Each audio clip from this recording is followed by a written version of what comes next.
I'm Dagmar Palmerova.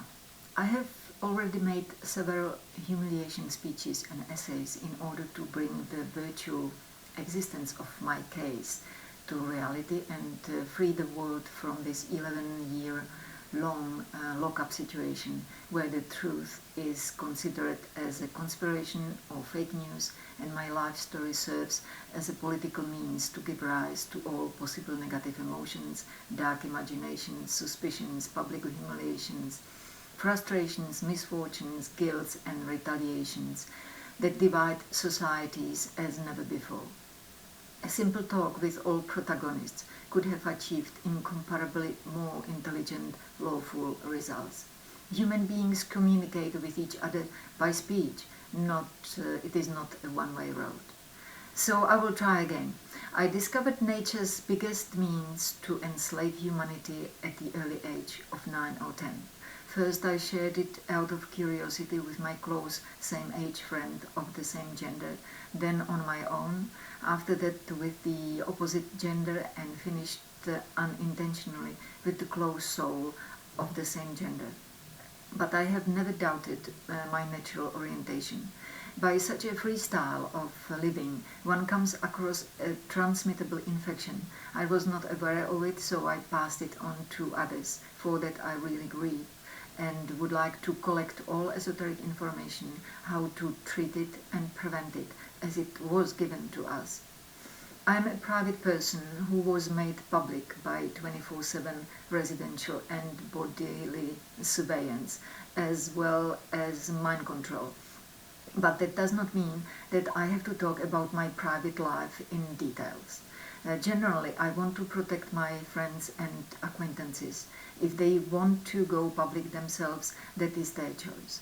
For the last decade, I have been one of those people who are targeted by directed energy weapons and are tied to the Intel sex mafia business and scientific experimentation. It is a clandestine planetary issue of mixed and complicated nature that needs separate attention, and certainly not in connection with my sins and vices that take away the attention from the deeper realization that we have on hands technologies that literally enslave us as never before.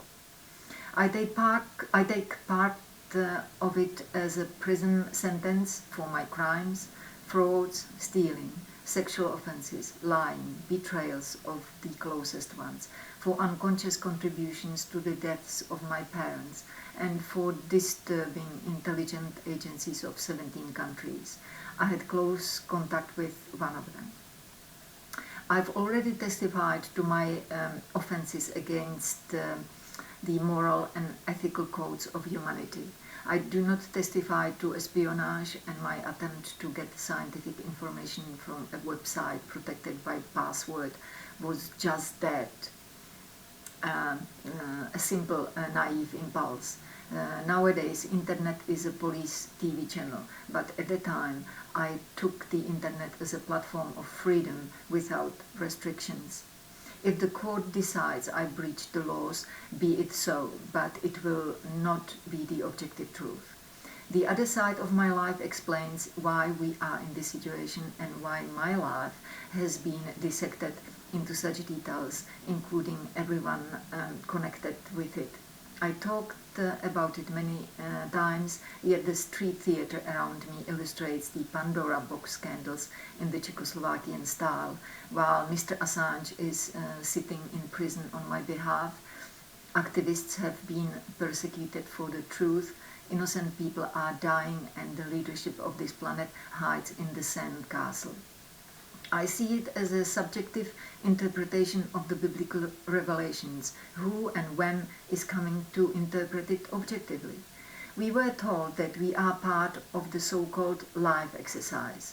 Everyone can pick up in this planetary mess two main polarized forces, represented by specific actors in their roles on both sides, that fight with each other. It could easily end in a business as usual, which is reciprocal destruction. Yet I see, or rather feel, something else. 2000 years ago, ancient teaching was reintroduced to humanity, which gave us the instructions on how to learn to reconcile those two opposing forces with the invisible third, in order to avoid the wars for the common good of all humanity. Although I wholeheartedly resist the methods used, I sincerely hope that it is the main hidden endeavor of the current pandemics to make as many people as possible aware of the existence of the third force and its role in the universal scheme of all creation.